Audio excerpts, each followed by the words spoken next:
Good morning everyone! Ako po si Rinis Vlog, nagbabalik. So, na-miss niyo ba ako? Kasi ang tagal ko na din hindi nagpo-post ng mga beauty products kasi sobrang busy ko talaga guys. So, alam niyo ba, may bago ako na-discover.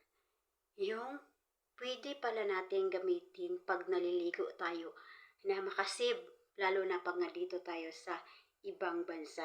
Kasi yung amo natin palaging bumibili niyan ng mga stocks buwan-buwan. So, lalo na sa amo ko, dami talaga siyang binili. So, na-discover ko kasi tinignan ko yung label niya. So, aking binasa, guys, pwede pala makasave tayo doon. So, bago ang lahat, please subscribe my YouTube channel, Rinis Vlog, para ma-update kayo sa aking mga susunod na mga ipopost. So, ito guys, alam nyo ba, may Dettol na panglinis, sabon, at saka Dettol, lahat yung Dettol kasi panglinis. Nalalaman ko lang kasi, para panglinis lang talaga yan. Kasi pag naglilinis ka, matatanggal talaga yung amoy, di ba? Yung Dettol. So guys, na-discover ko kasi binasa ko. Anong Dettol ang nabasa ko? Yung Dettol na panglinis, guys. Panglinis siya. Pwede pala natin siyang gamitin pag naliligo. So, ito yun, guys. Papakita ko na sa'yo kung ano, sa inyo, kung anong Dettol yun. Ito yun, guys. Ito yung Dettol na ginagamit natin panglinis.